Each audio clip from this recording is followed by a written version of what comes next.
All right, so back here on the 1978 Toyota pickup, and tank in for real as far as the insulation I'm going to go with. So a couple of changes here. After getting to measuring how high off the ground this thing was, I just wasn't real happy with how much clearance I was going to have on the bottom.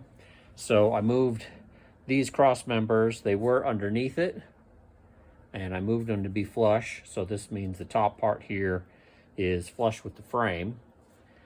This is 1.25 inch stock, and then the cross members that are on the bed are 1.75 inches, and so that's 3 inches of clearance.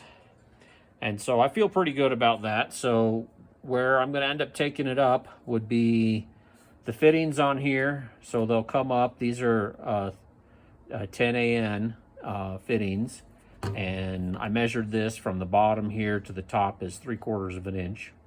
Now the fitting will come down on it a little bit, but those are about 2 inches high, as far as like from where they screw into the bottom to where they come up, which means after I do a 90 off of here, I'll then be able to shoot that line this direction and go over the top of this cross member. And since I got 1.75 inches right here, that's plenty, because I'll just be running some 6 AN.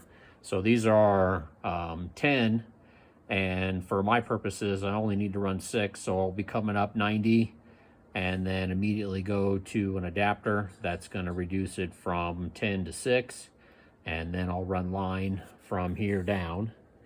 And then now I got loads of room over on this side. So before, this cross member piece was down below, and it sort of took up some of the area right here. And so now I got plenty of space there.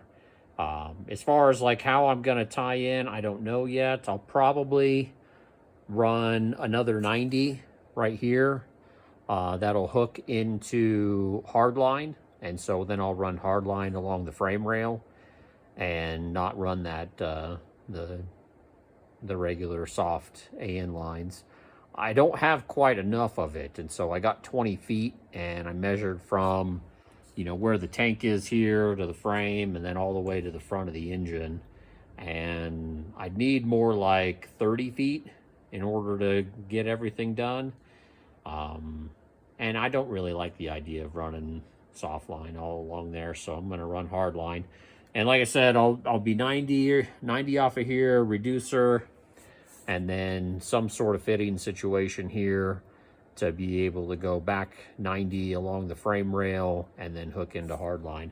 And looks like I should have plenty of space there, so that's looking pretty good.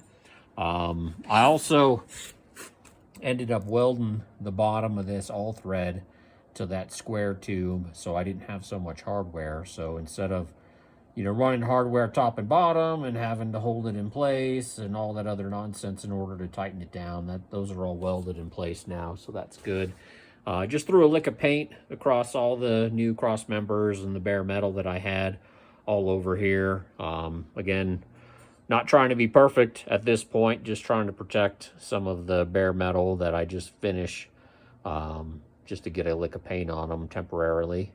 But yeah, this is looking pretty good. I think this is going to be fine. The other thing that I did have to do is to clearance this cross member right here for where the hardware sticks up. So this is where the bolt for that sticks up. If I was smart, I'd have measured all that stuff out and made sure that this was in between the rails of the frame. But I'm not, and so made that mistake. And instead of undoing all of this and shifting it around, which would have been a big old pain in the butt, I just notched this out a little bit here, and then just again threw a lick of paint on it in order to protect the bare metal. So that's looking pretty good. I'm pretty happy with where that sits. When I tighten those things down, it's rock solid on there. And so this should be working out just fine. All right, thanks. See you in the next one.